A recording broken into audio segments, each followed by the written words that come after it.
جیسے ہی آفتاب کا رخ پلٹا، ایک بار جبرائیل نے اپنے پروں کو پھیلایا، حسین کے سر پہ آ کر سایہ کیا۔ کہاں جلتی برستی آگ اور کہاں ٹھنڈا سایہ۔ جیسے ہی سایہ ہوا حسین مڑے۔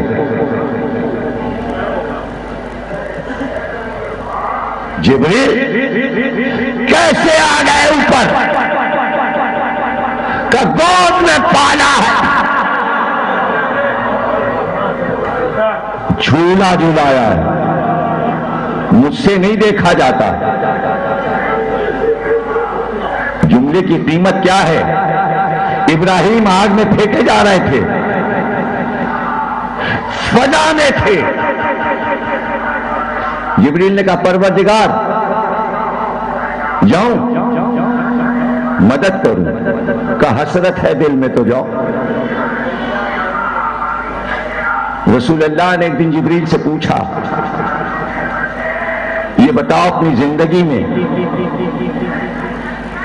تیز پرواز کب کی؟ کہ 3 بار۔ 3 بار۔ کہ کب کب؟ کہ جب یوسف کو کنویں میں پھینکا گیا تو اللہ نے کہا اس سے پہلے کہ کنویں میں گر جائیں یوسف، پروں پہ لے لو۔ میں نے تیز پرواز کی اور یوسف کو کنویں میں گرتے ہوئے پروں پہ روک لیا۔ دوسری بار پرواز کی جب اللہ نے کہا جاؤ، اگر دل میں حسرت ہے، اس سے پہلے کہ ابراہیم آگ میں گرتے میں نے فضا میں پہنچ کر اپنے پروں پر ابراہیم کو روکا۔ ابراہیم نے کہا کیوں آئے؟ کہ مدد کرنے۔ کہ تم سے مدد نہیں درکار، جس سے مدد درکار ہے وہ جانتا ہے، کہنے کی ضرورت نہیں۔ اور تیسری بار جب ابراہیم اسماعیل کے گلے پہ چھری رکھ چکے تھے، چھری چلی، اللہ نے کہا اس سے پہلے کہ گلا کٹے اسماعیل کو ہٹاؤ، دمبے کو لاؤ، میں نے تیز پرواز کی۔ یہ جبریل کی چوتھی پرواز تھی۔ نبی جا چکے، اپنی 3 پروازیں جبریل بیان کر چکے، اب کس سے بیان کریں؟ جبریل حسین پہ سایہ کیا۔ ابراہیم کو بچانے آئے، اللہ کا بندہ تھا، محبت تھی۔ اسماعیل کو بچانے آئے، محبت تھی۔ یوسف کو بچانے آئے، محبت تھی۔ یوسف بھی نبی کا بیٹا، اسماعیل بھی نبی کا بیٹا، سمجھ رہے نا؟ حسین بھی نبی کے بیٹے۔ لیکن جملہ تو یہ تھا میں نے جھولا جھولایا ہے، میں نے گود میں کھلایا ہے۔ حسین نے کیا کہا؟ جبریل یہ حسین کے امتحان کا وقت ہے، وہ امتحان لے رہا ہے، حسین امتحان دے رہا ہے، درمیان سے ہٹو۔ جبریل نے پر سمیٹے، ہٹ گئے۔ وہ امتحان لے رہا ہے، میں امتحان لے رہا ہوں۔ ایک بار حسین نے اپنے گریبان کو پھاڑ دیا اور پھاڑنے کے بعد سورج کی طرف سینے کو کیا اور کہا پروردگار تیرے آفتاب میں جتنی گرمی ہے وہ حسین کے سینے پہ برسا دے، جب بھی میں تیرے امتحان میں ثابت قدم رہوں گا۔ شیطان کو پکار کر اللہ نے کہا تم نے دیکھا میرا صابر بندہ ایسا ہوتا ہے۔ ماشاءاللہ، اسی شان سے تمہیں حسین کی شان سننا چاہیے۔ یہی فضائل ہیں آج کے، یہی مسائل ہیں۔ حسین ذوالجناح پہ سوار تھے۔ اس کڑی منزل پر حسین اور ذوالجناح کے مصائب برابر ہیں۔ حسین علی کے بیٹے، نبی کے نواسے فاطمہ کی جان، ذوالجناح تو ایک جانور ہے، ذوالجناح ایک جانور ہے۔ اس منزل پر پھر اس روایت کو ماننا پڑتا ہے کہ جانور نہیں ہے، ذوالجناح جانور نہیں ہے۔ پھر یہ ماننا پڑتا ہے کہ آسمان کا ایک فرشتہ تھا جسے اللہ نے ذوالجناح بنا کے بھیجا تھا۔ میں نے اپنی کتاب میں دلیل دی ہے کہ براق رسول اللہ کے لیے معراج میں آیا تو وہ جانور تو نہیں ہے، براق آسمانی مخلوق ہے کہا گیا، وہ ایک فرشتہ تھا جو براق کی شکل میں، براق برق سے ہے یعنی بجلی، اتنی تیز سواری کہ کائنات میں ایسی سواری نہیں بنی جس پہ نبی سوار ہوئے، یعنی برق پہ سوار تھے۔ تو اس کا تو نام برق تھا، ذوالجناح کربلا میں برق بن گیا۔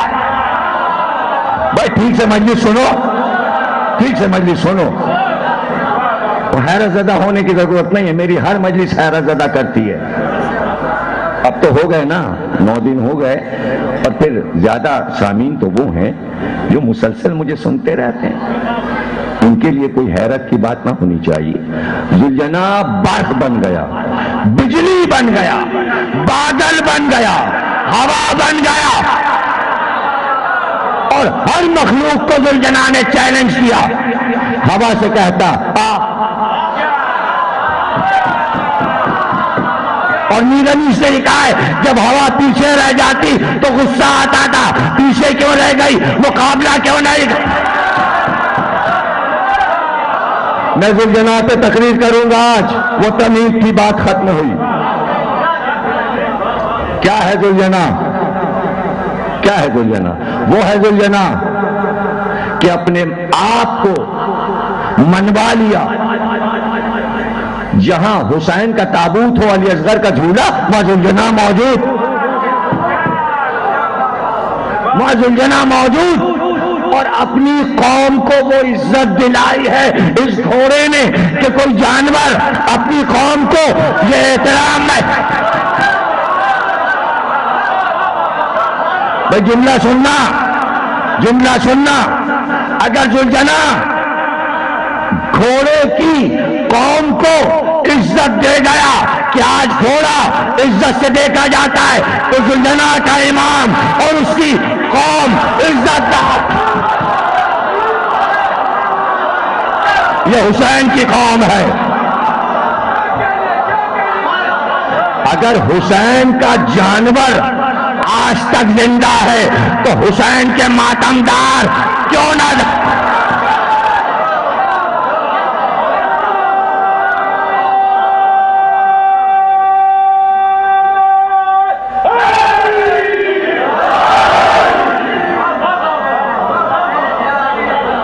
بے زبان ہے، بے زبان ہے۔ کوئی کہتا کہ بولتا ہے، بولتا ہے تو جاتا مرزا غالب سے کہتا بول کے تم حسین کو مانتے ہو، تو جب مانتے ہو تو میرے لیے بھی شاعری کرو۔ پھر میر انیس کے پاس جاتا، پھر مرزا کبیر کے پاس جاتا، سودا کے پاس جاتا، ہزاروں شاعروں سے کہتا میری تعریف کرو۔ ذوالجناح کسی کے پاس نہیں گیا اور سب اس کے مداح، ادب کا موضوع بن گیا ایک گھوڑا۔ ارے کتنے انسان ترستے دنیا سے چلے گئے کہ کوئی ہمارا قصیدہ لکھے،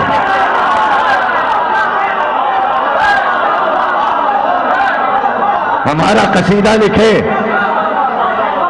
ترستی ہے قومیں، پکارتی ہیں، نام دیواروں پہ لکھتی ہیں تاکہ شاید زندہ رہ جائے، مگر نوشتہ دیوار بن کے رہ جاتا ہے، نام زندہ نہیں ہو پاتا۔ اور وہاں گھوڑے کا نام زندہ ہے، اس کی شہرت زیادہ ہوتی ہے جس سے حسد ہو جائے۔ گھوڑے نے کسی کا کچھ نہیں بگاڑا، مگر ذوالجناح سے لوگوں کو حسد ہے۔ اور ذوالجناح سے نہیں، ذوالجناح کی شبیہیں، ذوالجناح کی شبیہیں۔ حسین محمد کے بیٹے ہیں، اسماعیل ابراہیم کے بیٹے ہیں۔ دمبا جنت سے آ گیا، اس دمبے کی شبیہیں بنا بنا کے لاکھوں میں ہزاروں میں خریدی جا رہی۔ وہ بدعت نہیں ہے۔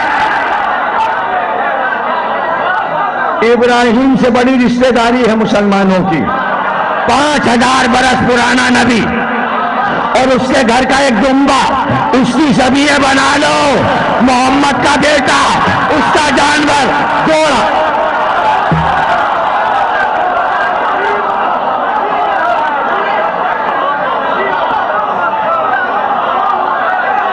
کتنی عمر ہوتی ہے؟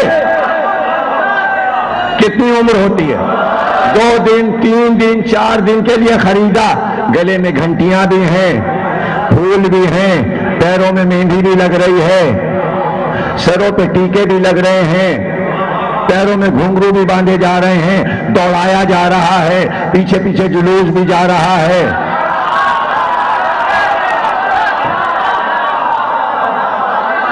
اور پھر اس کے بعد حلال کیا، ہفتہ بھر مہینہ بھر رکھ کے فریج میں کھایا۔ ارے ذوالجناح نے قربانی دے کر بتایا کہ ہر جلوس میں زندہ رہوں گا، زبان ہے، زبان ہے۔